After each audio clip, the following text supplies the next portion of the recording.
America fans, the biggest rivalry in Mexican soccer is coming to State Farm Stadium.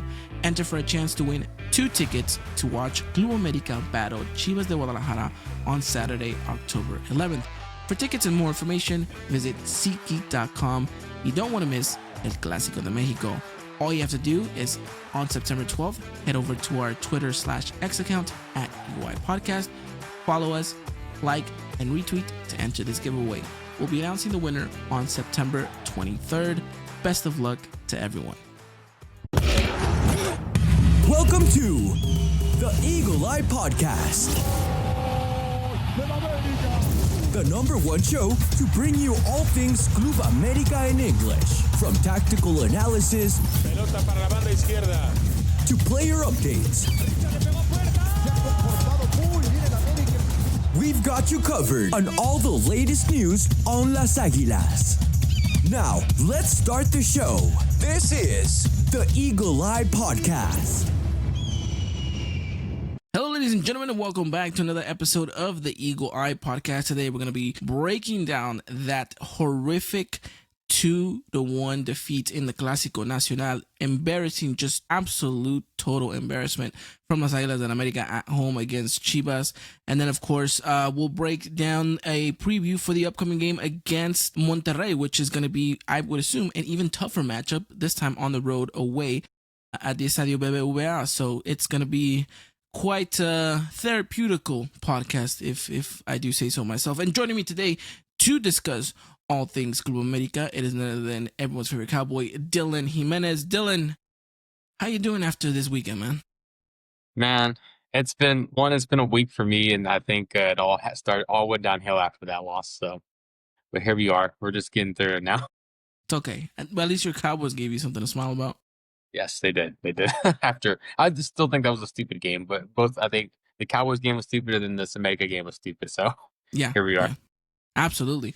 Well, let's just dive right into this matchup. But before we get into the Clásico Nacional, let's talk about a different Clásico Nacional that is coming up. Don't forget, guys, we are still doing our ticket giveaway to the upcoming Clásico Nacional in Phoenix at State Farm Stadium.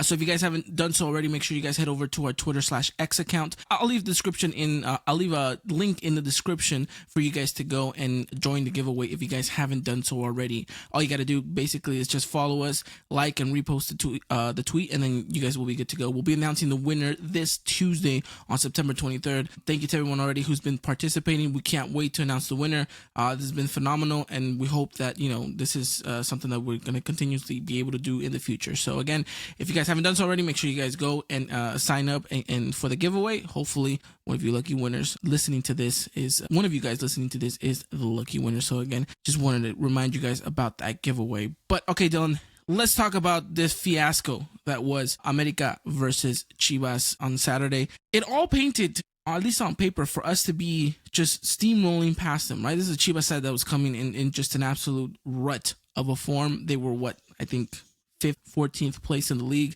I think they were on 4 points, and it blew my mind.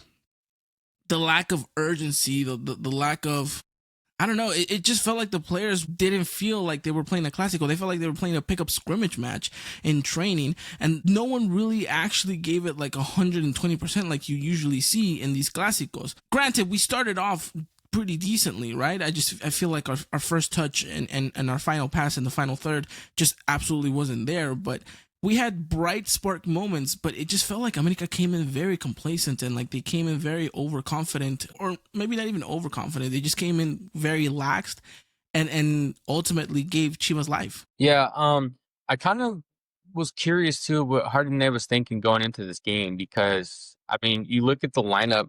I mean, 5 defenders. I mean, I kind of dare to say, was he nervous? Was he scared going into this game? Because I didn't think we'd come out with 5 defenders. I mean, talk about Espinosa, Cáceres, Igor, Reyes, and Borja. I was like, to me, it didn't make sense. I mean, I guess you kind of look at what he has. I don't know what he was thinking. It didn't make sense to me. And then again, you get through the first half, with, nothing really, in my opinion, feasible to take in a half and think, okay, like, let's look at kind of these positives. It just felt like a weird first half, and it just kind of felt like it was bound for doom or something like that. I agree with you in the sense that I don't think we needed to play that back 3, back 5 formation, whatever you want to look at it, because I understand why we did it against Tigres, right? With their attacking power, you think, okay, you need numbers back there. I understand why you did it against Atlas. You're on the road. They tend to be a very chippy team. They tend to play with sometimes 2 strikers. I understand you need to have that overload. With Chivas, a team that wasn't even playing with a natural striker, you don't need that overkill. You absolutely don't. You would have been fine with just Cáceres and Igor there. And I know there's a lot of hot takes as to Igor Lichnowsky's card in this game, and I 100% agree that he shouldn't be a starter over Ramon Juarez, and we can get to that a little bit later. But you're right. I do think that the 3-back formation felt a little bit overkill for a side that wasn't really necessarily going to threaten you like that, right? Yeah. I do know that eventually he did end up switching Israel Reyes into the midfield, and it went back to a back 4. But I think off the get-go, straight away, you should have started with that back 4 formation.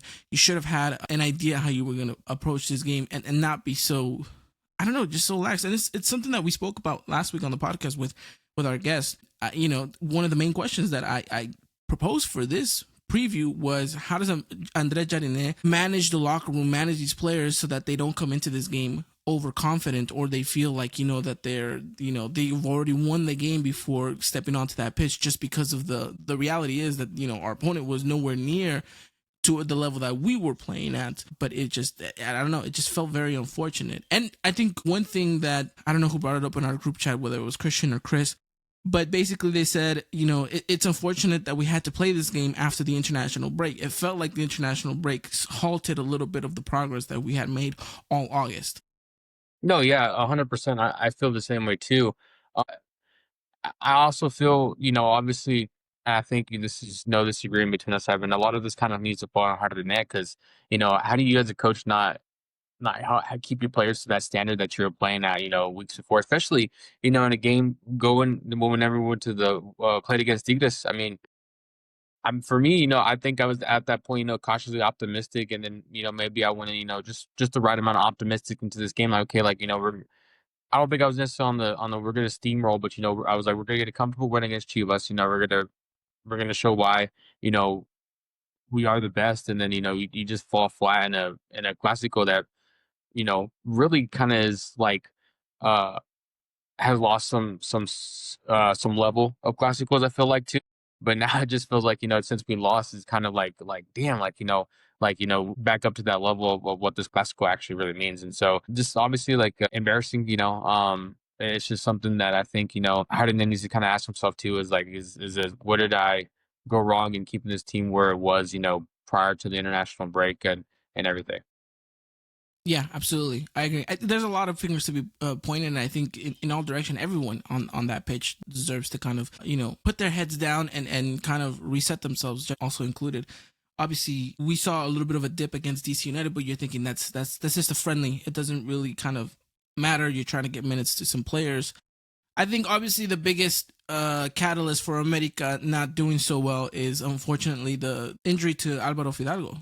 That definitely is a setback. But this is the thing, and we've argued about this for, I don't know, as long as I remember on the podcast. You can't solely base your whole team, your whole game on just one player. You can't rely on one player to do it all. And even if in his absence, you need to have a way around. You need to have solutions. And it's just unfortunate that when Fidalgo goes, it's like everyone just shies away. No one is willing to step up and take the moment, No one's willing to take the opportunity to really put the team on their shoulders and carry us through, right? We thought Alan Maximan was going to be the guy. And I get it. He didn't have his best performance. And maybe we were all just a little bit too quickly to give him his start. Maybe we should have kept him on the bench. Maybe he would have been a great impact sub, and maybe this game would have looked a little bit different. But he just was lights out. Absolutely just was nowhere near the player that we thought he was going to be for this game. Unfortunately, Brian Rodriguez comes into this game and is put on the right-hand side, so then he automatically just kind of gets ghosted. Zendejas, again, aside from the goal that he scored late into the game, I don't understand what he's doing. He's had a dip in form, and I thought he was going to come into this game just steamrolling past everybody because of his goal on the international break. I thought that was going to give him a lot of confidence. And Buffalo Gator as well. But it was just these players that felt like they were just dragging their legs, that they were just dragging along these 90 minutes or whatever minutes that they ended up playing. But it just felt very frustrating to see that we didn't have an answer for our team going forward whenever Alvaro Fidalgo stepped off the pitch. And you just thought, okay, someone's got to do something. And unfortunately, no one did anything. Yeah, and almost feels like it kind of goes back to the board because at this point, because it's just like you said, nobody stepped up, and obviously Fidalgo's presence loomed large whenever he was out, and it was so obvious, and so it just kind of goes back to show again, and it's funny because AJ would always talk about like, oh, like we're getting another midfielder, and it's just like, Yeah. like you would think with all these midfielders that we got, like somebody would, but it's just like you never found the right one who would step in and be I guess in a sense like Fidalgo's replacement or like Fidalgo's like understudy. Yeah. And look, we're not asking for like, right? I'm not asking for same quality level of Fidalgo. That's just kind of a waste of a player to be on the bench. But you want someone that can have an impact, right? And unfortunately, we don't have that, right? Alexis Gutierrez doesn't look like he's going to be that player. Jonathan Dos Santos' his legs, I think, are completely gone. I think he needs to, unfortunately, call it a wrap after the end of the season. Honestly, forgot about him too. Yeah, but he came in and he gave away possession real cheaply. It was a very poor performance by him too. And obviously, it's someone that we praise very highly for his involvement in the Bicampeonato, a little bit in the Tricampeonato as well. But it feels like there is no answer. And again, it falls back on, like you mentioned, the board, but also falls on your manager. You should already have, 8 weeks into the league, and absolutely an idea of how you're going to play with or without your main man. Right? You get it. Fidalgo is super important, and no one's going to deny that. But there needs to be a way to play with and without him and still be able to get a victory. And it just felt frustrating because you just felt like America just had nothing going forward. And even when we did go forward, you just felt like, I don't think this might be it, honestly, Yeah. And It's I think too, I mean, I think back to the first half, I felt like it was a pretty decent start. It was a good start, but then like it just felt like it kind of like tapered off to going into halftime, like there was just nothing there. Yeah, I agree. There was just absolutely nothing there at all, and I mean the second half wasn't any better. Obviously, we gave Chivas life, and credit to them. They played their game. It's not like they walked all over us. We basically just kind of folded and gave them 2 opportunities. They put them into the back of the net. I mean, kudos to them. They did their job, and that's the frustrating thing about it. It's America feels like it's so easy to play against us. It's ridiculous. Toluca's done it consistently against us. Lower sides have made life difficult for us just the same way. And all you have to do is play a low block, right? Sit back, defend, stay as tight, have all 11 players on your own side and frustrate America. And then eventually get them on either a corner or just one of those random plays. And that is the frustrating side about it. Is why, if we've been playing against teams like this for almost a year now, that they've understood how to kind of neutralize our attack, if they're not going to go and play a like for like, why do we still not have an answer? I get it. Alan Saint-Maximin was supposed to be that answer on that left-hand side, and he had brilliant 20 minutes, and that's it. But after that, someone else needs to kind of carry the torch. Someone else has to bring a little bit of a spark. Chiquito Sanchez had a very poor game, and I thought he was someone that needed to kind of step up. I mentioned again, Alejandro Sendejas, another player that I thought was going to be, doing his thing and just absolutely, he didn't even try and take on players, which was the crazy thing about Sendejas. He's usually the type of player that likes to go on a 1v1. But I don't know, it's frustrating that we don't have answers yet to such a very simple problem that I would assume we would have an answer by now. And again, it falls on the managerial side of things. And look, it's not us trying to call for heads right now. Absolutely not. But it's just us wanting to see progression in those departments where, okay, when you're playing a team like that that's going to play a low block and is going to play organized, how are you then going to combat that? And obviously it's not going to be by obviously stringing around 2, 3, 4 passes and then having to reset all the way back to your defender. You need to have something. You need to thread the needle somehow. And I don't know why, Dylan, but unless Fidalgo's on that pitch, we don't have an answer.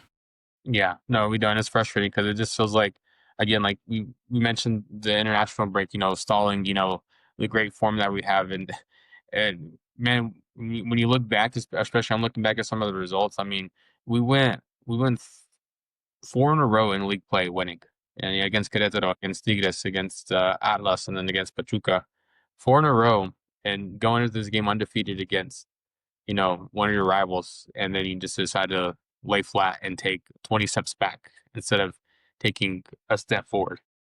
Yeah. And you know what? I think this is just obviously blown up to a bigger proportion because it is Chivas, right? And this is by standards the biggest game of the regular season. It's not our biggest game of the season because obviously we know that our biggest game needs to be the final. But it's frustrating because you don't want to lose these games. You don't want to lose it against your rivals, especially your most bitter, hated rival, which is Chivas, right? We've had such a good track record.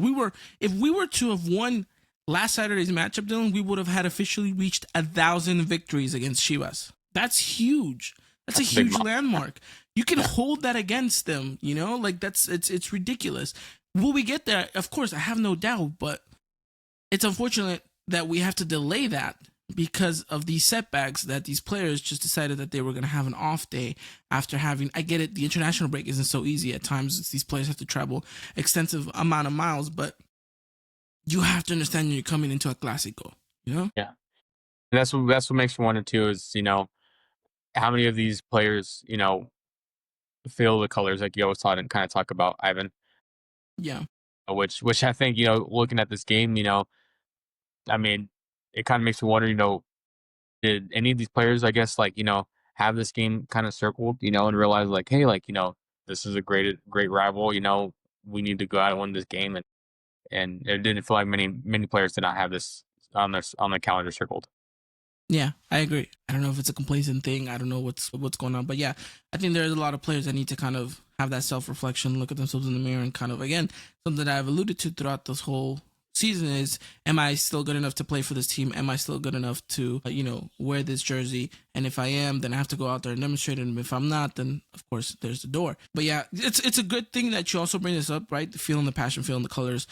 Obviously, one of the biggest talking points coming out of this game is the fact that Ramon Juarez again gets benched to Igor Lichnowsky, which, had himself a good goal against Pachuca, looked very sprite, and, kind of rinse and repeat formation for the Clásico Nacional.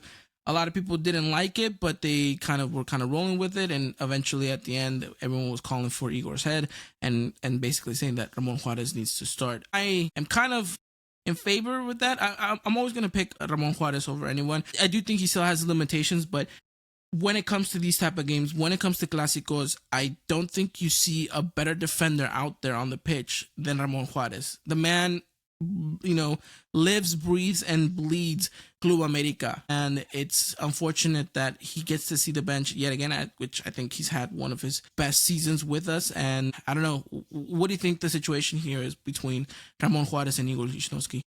I think whenever I look at it, I think Jardine has to take into consideration the situation because, again, I agree with you on the part, Ramon has his limitations. I mean, I think Jardine needs to look at that and be like, okay, are we gonna lose it in the set pieces? Are we gonna lose in the corners? Maybe Igor is the best option for this at this point in the match, and then depending on where we are, then I could put Ramon in it if we need to score, but also need to defend, a lead in a bit, trying to find that balance. But I think this was a game that Ramon should definitely have started. This is one of those games where, he could have gone out there and even proven himself even more to even having that great season that he's been having so far.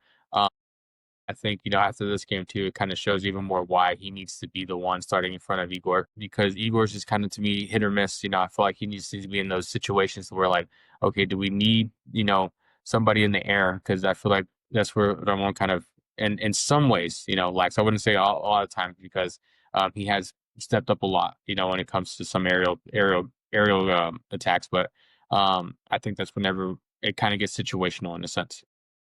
Yeah, and look, I would even go as far as to argue that I think your best center back partnership for this game, if you wanted to be cautious, would have been Ramon Juarez and Igor Lichnowsky rather than Sebastián Cáceres, right? I mean, Cáceres gets injured towards this matchup, right? And then that's when he starts making kind of some ludicrous substitutions. But I think, Ramon Juarez is hands down our best defender. I know that's crazy to say, especially with the Sebastian Yeah. Cáceres that has grown phenomenally.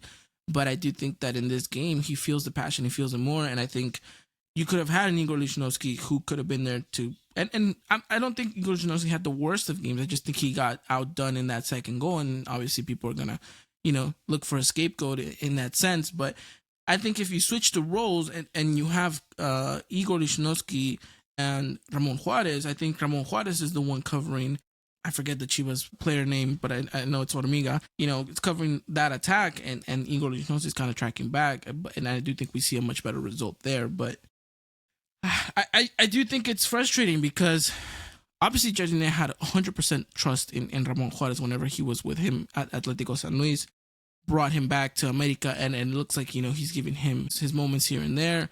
It just feels like, because of the hierarchy thing, because of, stuff behind the scenes maybe, but we don't see Ramon Juarez as much as we want to. I get it, he had his struggles and his limitations against Atlas, and that probably was one of the reasons why he saw the bench against Pachuca, but I still think that we need to have faith in our youngster, who's only 23 years old, that he still has a chunk amount of time to grow and become this leader that we know he can be.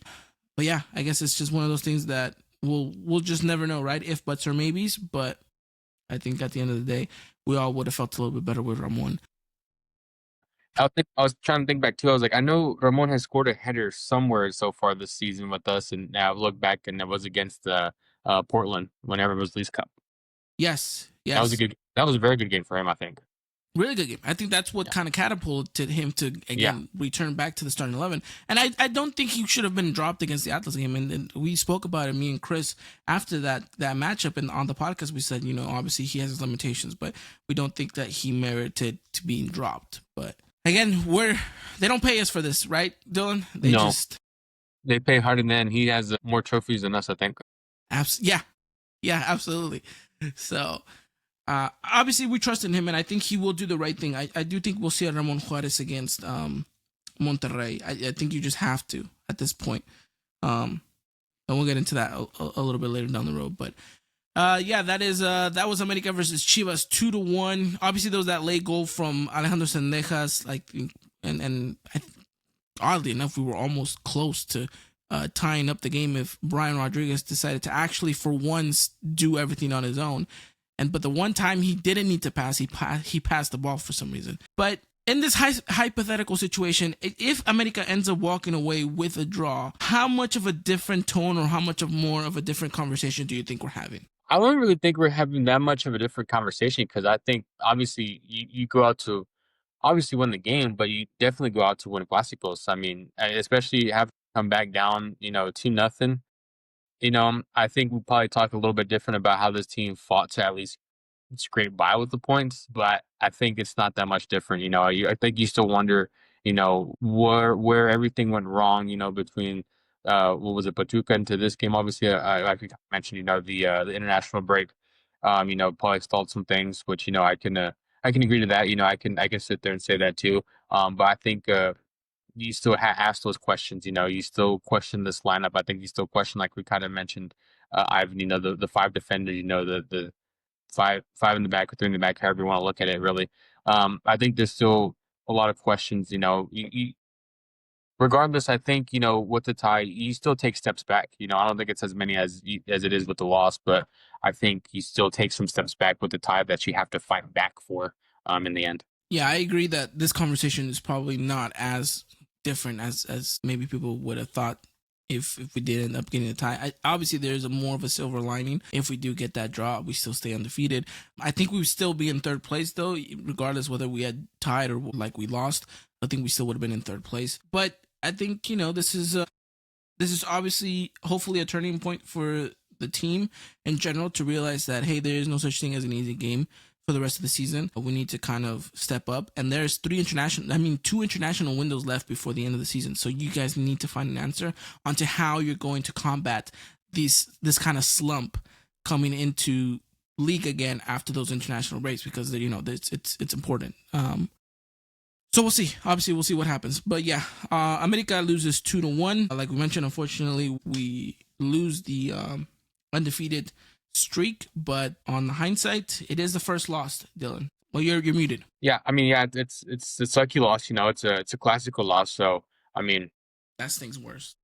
this thing's even worse. Yeah, I feel like if I mean I don't want to lose, but I feel like if it was somebody else not named Chivas, Cruz, or Pumas, it wouldn't be as bad. But man, this one sucks. Yeah, absolutely. I agree. Ruined 100% my whole night. Ruined a little bit of my weekend. Fortunately for me, I had my bills to spank Christian's Jets to kind of make me feel just a little bit better. But yeah, it's and it was a bad weekend for Americanistas just in general. I mean, America Femenina ended up losing their game also. So it's just it wasn't our week. And look, I get it. These things happen, right? We can't always be perfect. There was always going to be that blurb, that one weekend. But the important thing is, how do we pick ourselves up from this and make sure that this doesn't happen again, and we continue to have that kind of dominance over them for a long stretch again. So we'll see what happens. But yeah, America loses 2-1 to Chivas. Let's move on from that, and let's talk a little bit of updates about what's going on in the world of Las Águilas del América. So, Americanistas, today's episode is brought to you by Tom's Watch Bar, the official home of Club América in the United States. Every game this season will be streamed at Tom's Watch Bar. That's right, all the games, all the time, meaning you'll always have a place to catch our Águilas in action. So, make sure to head over to your local Tom's Watch Bar to experience an América game like never before. Visit tomswatchbar.com/events for more information. Thank you to Tom's for sponsoring today's episode. Obviously, right now, the biggest thing is the injury situation going on. Obviously, Fidalgo left the matchup. Cáceres left also too with a bit of a knock. Henry Martin looks like he's picked up another injury in practice. So we got 3 players that potentially will not be available. I think actually 2, because Sebastián Cáceres was cleared. He's training back with the first team. Álvaro Fidalgo looks like he might be on the bench. It looks like if all things go well within these following days before they travel to Monterrey, he could potentially be on the bench. I don't see him starting, although I guess crazier things have happened. And unfortunately, this is something I think we need to talk about, Dylan. Henry Martin out again with another injury, 2 to 4 weeks now. It's something that continues to linger on with him and his continuous injuries ever since, dare to say, the start, even last season throughout the tournament. What do you think is going on? What's going on with Henry, man? I don't know. I mean, y'all heard me say it to you time and time again, in our group chats, but man, it's time to move on. Like, I hate to say it, I really do, but I mean, I think it's time to move on from Henry. But it also kind of sucks because I think right now, I mean, is Henry really the only 9 that we can rely on that we have in this team? I mean, I don't feel like we even really rely on him with how injured he's been. I mean, he barely gets 20 minutes, and it's just like, he can't go again next week for some reason. But I remember Chris saying something, about him just go ahead and doing the surgery. I forgot what that was about. But yeah, it's just I think it's time. It's just Henry's not serviceable as he was in the past. Yeah, these lingering injuries too. I think with his foot is I think what Chris was alluding to. I think if he does take the surgery, obviously he's going to be out for the majority. Actually, he'd be out for the rest of the season and probably majority of next season as well. And that's, a whole year without your star number 9. That's pretty big, pretty huge. I think it's unfortunate, like you said, we need to start looking at a future without Henry. Yeah. And not to say that, look, we need him to be sold and he needs to be out of here. But the truth is we need to bring in a starter number 9 that's going to be, as clinical as Henry has been for the past couple of years for América. And look, Aguirre hasn't been doing it, right? He has sparks, but that's it. I think he's committed more fouls than he has scored goals with América, or gotten more yellows, actually. It's ridiculous. Zúñiga, I think it's a very unfortunate position that he's been put in, right? He was brought in to kind of spark competition, be the number 2. He's had to, at times, be the number 1, then be the number 2, and he's just been thrown in kind of to the wolves at times in dire situations.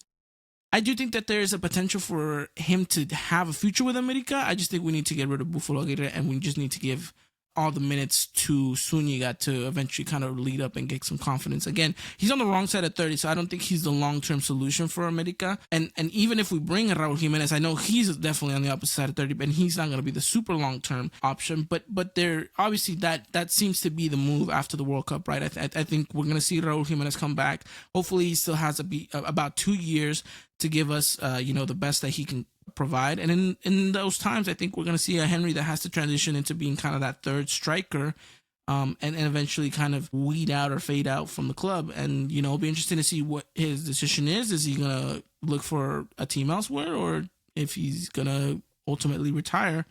But it is unfortunate that, he's gotten this whole changing the new number curse, right? Yeah. No, I definitely agree. I mean, I was looking back for that message I was telling you about, and that's whenever the team had put out that he had a left knee sprain. That was 2 days ago. I mean, it's the foot, now it's the knee for Henry. I mean, it's just like, man, like this dude needs to just like be in ice or something like that, and just like, Yeah. I mean, not even worry about the apertura anymore at this point. I mean, something's got to give. I mean, again, I will stick with Henry, move on from Henry, but if the club believes in him, I mean, you got to shut him down at this point, and we just gotta lick our paws and just kind of keep going with what we got. I mean, because at this point, I mean, like you said, I like the idea of getting those new guys those minutes, and just him being like the main guy. I really want to see more from him, obviously, and especially with Aguirre not turning out the way we thought he would. And then, I mean, who knows? I mean, do you kind of give Davila that third striker spot, and just let him kind of go from there too? Yeah, poor Davila. Yeah. Poor Davila doesn't even come into people's minds as to like where he can play. Yeah, it's unfortunate for him. Yeah, look, it's gonna be interesting. It's not to say that we don't have options, right? We do. I just think that we need to have a better solution come the January transfer window for this whole striker situation. Look, I don't expect us to go out and buy a big name. I think the objective is clear. The path to what looks like is going to be, we're going to hold out. Raul's going to come out during next summer's transfer window after the World Cup, and he'll be our main striker, and I'm sure he's going to do well, especially with Alan St. Maximum, hopefully at a much, much better rhythm. One can only hope that he has the same effect that, Adam Traore had with Raul Jimenez at Wolves. But we'll see. Yeah, but it's unfortunate that Henry Martin is in the situation, and, obviously you want to give him the benefit of the doubt just because of, his story, what he's done so much for the club, how he's kind of battled his way to be in the position that he is. And he's so close to kind of etching himself in like the top 3 goal scorers in Club America history. Like I feel like you have to give him that benefit of the doubt. Yeah. So yeah. I wonder too. I mean, we talk about this 9 spot too. And I've said it too, and I think you kind of have said it too. I wonder if this team dips into the cantera at this point. Like Pato Salas or somebody. Yeah, I'd love to see Pato Salas. I think he offers a lot. He's not a like for Henry, obviously, but I do think Pato Salas opens up a world of possibilities going forward that I think would look very interesting. I mean, because it was just this past Clausura, wasn't it, that we had to start the first 2 weeks with like the U23? Yeah, and Salas, stood out a whole lot, So one of the players that we looked at and said he definitely needs to be featured more in America, and that's what I've liked about him so far, is that the minutes he has gotten, he's looked good. He's taking his chances, not necessarily by scoring goals, but I think he's provided some very good movement, some very good passes, and we'll see. Hopefully Jardine gives him a little bit more of a runway, and obviously too, we need to fill these freaking youngster rules. We're almost there. Thank God for Dagoberto Espinosa, but we need to sum it up. Obviously we're at the halfway point of the season almost, but yeah, we need to get all of that sorted out. But all right, let's talk América versus Monterrey. We've talked about a lot of games about being kind of the true test for América. This one, I think, might just be the ultimate one for us. Obviously, on the road against the first place team of the league right now, and it's against Anthony Martial's Monterrey. Did you ever think we were gonna have that statement in the podcast? About that. No, I totally forgot about that even freaking happened. Yeah, it's gonna be the Clásico of the Frenchmen. Or they're not on the same side, are they? No. No. Oh, they're not. No, so Maxi on us, and then of course Anthony Martial for them. No, yeah, but Maxi's left obviously, but Martial. No, Martial's most likely gonna be a striker. Okay. which is what he wants to be, but he doesn't play the best as a number 9. I mean, obviously, you and me both know, being a United fans, he sparked, and that's all he really did. It was just spark. So we'll see what Anthony Martial we get. I'm sure he'll feature against us. But look, this is Monterrey side that has been doing things well in the league, right? They probably didn't have the best Leagues Cup, but they're showcasing that, you know, they are a title contender. And so this is kind of a 6-pointer. It's an opportunity to kind of knock them off first place. It's an opportunity to get yourself closer. Obviously, if you knock them off first place, and you have to pray and hope that Cruz Azul lose, and then you ultimately can jump them. But again, this is going to be a tough matchup. Obviously, Monterrey, I would say that in recent years, Monterrey hasn't been the best location for us, but I can't help but remember the fact that we crowned ourselves 3 campeones in that stadium. So I guess maybe there's still some good memories left to be played in that stadium. Obviously, we understand this is going to be a tough rival. And this is an opportunity for a lot of these players and for Jardine himself to kind of make up and vindicate themselves from the Clásico, put that to bed, and get back on track to everything that you worked so hard in August to kind of set up. Yeah, no, 100% too. And like you kind of mentioned, going back, Ivan, it's a table implication. Really at stake here. I mean, I'm just looking at it too. I didn't realize how close it was. So we're still in 3rd. So if we go into Monterrey and win, we could potentially stay at 3rd or move to 2nd, depending on what happens with Cruz Azul, because Monterrey is at 21, Cruz Azul is at 20, and América is at 17. But like again, I think I said it too in the last pod against when we played Pachuca. But you know, obviously implications are in place. You know, when it comes to where the table is too. And like you said, we're at that halfway point. I think if I remember the schedule correctly, it's going to get a little tougher down the road too. So it's crucial that we get 3 points here on the road. Yeah, no, and that's great math. I didn't see. Yeah, if we win, obviously we can't top them, but still, you know, they need to drop points, right? And if you can be one of those teams, you have yourself a very good advantage, especially since you're seeing them this kind of, I guess it's not so early on in the season, but at this point of the season, rather than kind of chasing behind them at the stretch end and being like, okay, hopefully they drop points. And you have an opportunity here to put yourself in a very good position. Obviously, we'll see what happens with Cruz Azul as well, but we can only focus on ourselves and what we have in front of us. Look, I think in order to win this match, we're going to have to come in with the idea that there is no such thing as an easy game, and that you're going to have to expect Monterrey to give it their all, right? We're going to have to be very organized. We're going to have to be very precise, and we're going to have to take our chances, as limited as they might be, because the with no Fidalgo on the pitch, how do you then start, building up and getting yourself into that final 3rd position? I think we need to see a very, very sharp América, both defensively and offensively. If I was to be Jardine in this situation, I would go with I'd go with a back 4. I know that sounds a little bit ludicrous because we said the importance of having 3 at the back whenever you play against these much more tougher opponents. But I do think you need to just kind of balance yourself here. You go with 4 at the back, and obviously you go 4-2-3-1. What does that midfield triangle look like? Obviously, Chiquito Sanchez is going to be super important. And then I think you put Alan Cervantes there, not because he's going to give you the best option, passing and building up play, but he's just a disruptor. And you need that disruption in the midfield when you're going up against a very good Monterrey midfield. And I think he does a good job at doing that, right? At the number 10 spot, this is the tricky and interesting thing. I know we put Sendejas there in the second half against Chivas. I don't think he did a good job. Has he had a good run of spells in the number 10 position before? Yes, but I would argue, why not put Alan St. Maximin there, right? He played phenomenal in the midfield whenever he found himself in those positions in the Clásico. I get it, he didn't have the best start to his campaign with América in the Clásico, but I do think we will see a much better side in this matchup if we do play him at that number 10 role. You play Brian left, right, where he wants to be naturally. Sendejas on the right, where he's done phenomenal for years for América. And up top, you go with Zúñiga. Yeah. I would think that would be our best. And then, of course, in defense, Dagoberto on the right, Borja on the left. And in the center, I would go Cáceres and Ramon Juárez, although I can make the argument that Ramon and Igor Lichnowsky can also play there. Wait, so you said Reyes? No, you said Cervantes. Cervantes sitting in front of the back line? Yeah. Okay. Because Okay, he's gotcha. more of a disruptor. I Yeah. would have played Israel Reyes, but I don't know. Sometimes he worries me a little bit on the ball.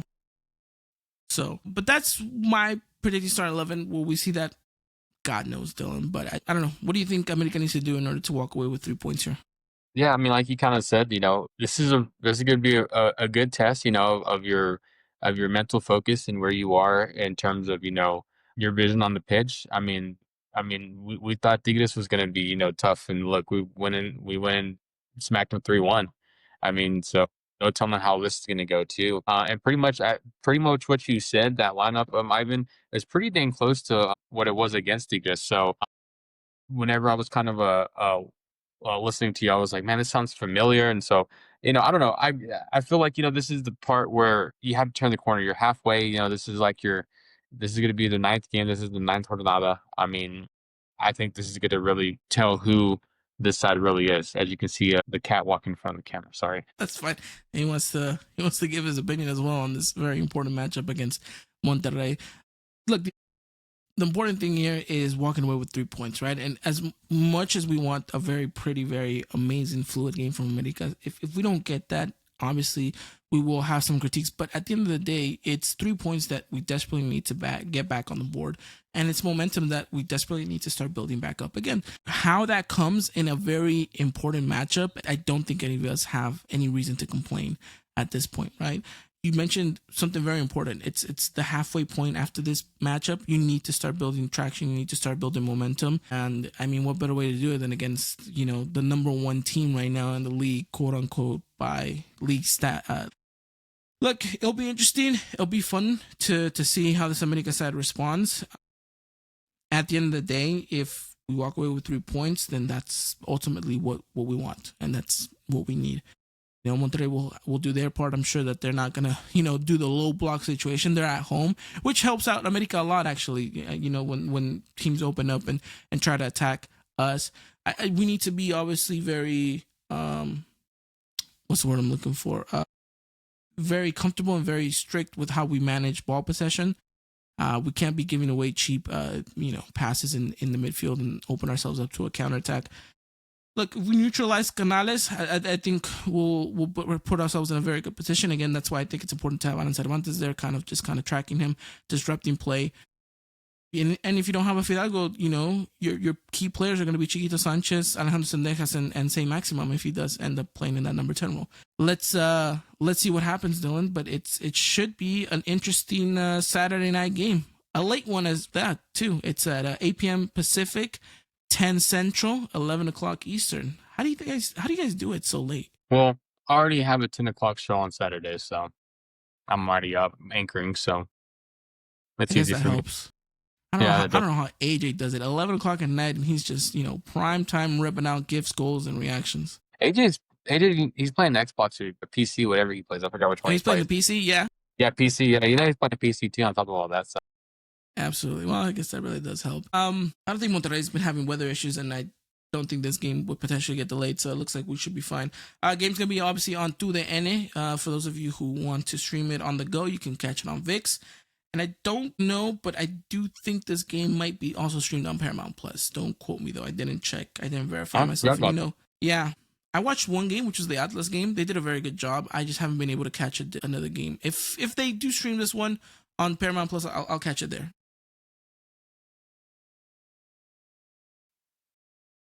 I don't know. I feel like I'm going to say something dumb, but I don't know why, Ivan. And I'm just going to go on a limb because I just think because after what we saw against Chivas with what Jardine put out there, I don't know why, but I just feel like it's just going to be that back 3 or 5 again. And instead of a Cervantes, I feel like we're going to see a Jonathan Dos Santos out there instead. That would worry me a lot, actually, if we do get a Jonathan Dos Santos. That would worry me a lot, just because of the legs gone. That is just time open up midfield. I don't know. It's just like I said, it's just like, I feel like after that 4-game win streak, we kind of knew right down the hatch, what we're gonna get. But then you open up against Chivas after the national break, and then I'm just kind of like, I don't know. I feel like Jardine is gonna be a little worried again. I don't know why. I mean, like you said, we've had some good luck. You know, we won the three campeonato there, in Monterrey. So I don't know what he needs to be scared of. He's done it there once. He can do it again. So. Absolutely. I mean, obviously you don't have a Richard Sanchez, right? Which sucks. I think a Richard Sanchez in a Clásico Nacional would have been perfect, especially in this game as well. Yeah. So we'll see, but yeah, no, I agree. I wouldn't be shocked if we do see that back three, if we do see that back five, whatever. I just would be very worried if there's a Jonathan Dos Santos in that starting 11, but we'll see. We'll see what happens. We're due for a curveball, man. We're due for a curveball. God, well, may he have this best freaking game in Monterrey, if that's the case. Well, what's your prediction? We about to wrap up and I haven't even gone through predictions. What's your prediction? It's gonna be sloppy. Predict one red card. I don't know for which team. We'll see one red card, but I think we scrape by with the 2-2 draw. We get a Maxi goal and a Maxi assist. Love it.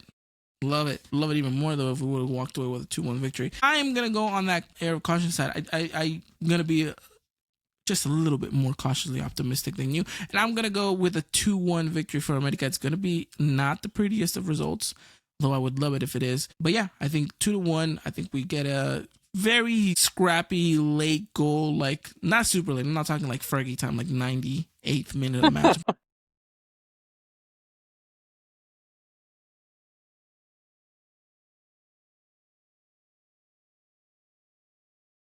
That's when we judge Jonathan Dos Santos in there. Yeah, that's you stick him up top too, because you don't want him to mess anything up in the midfield. But yeah, I mean, we'll see. Obviously, you know, we have faith in this team, and obviously you look at the roster, and we're a very talented team, even with the loss against Chivas. It's just, you know, you just need a bounce back, and this is the opportunity. I think you need to take it and just run with it. I know I predicted a draw, but if we do go ahead and win, like you say, Ivan, I will write off this Chivas game. Love it. So will I think so will everyone else. Alrighty, Dylan. Well, that's pretty much it, unless you have something else. No, I think we covered it all. Another good talk, and you know, I'm just ready for Saturday. Absolutely. Well, we'll see what what life has in store for us, and hopefully a much better showcasing for our Águilas del América. With that said, thank you, Dylan, for taking the time out to talk to me and for everyone else listening.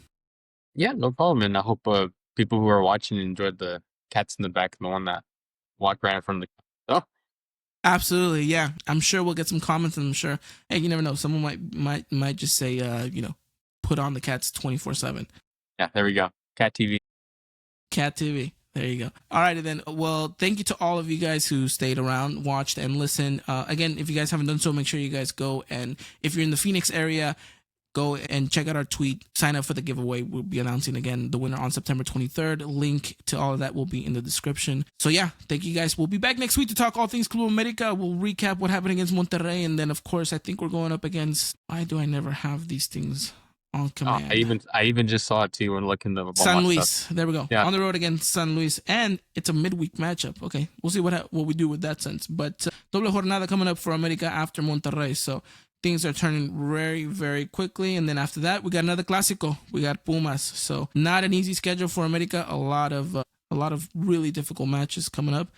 But again, this could be the turning point if América gets 3 points against Monterrey. All right. You guys have a wonderful night. Take care. And as always, arriba la América. Ladies and gentlemen, this was another production of the Eagle Eye Podcast, the #1 source for all things Club America in English.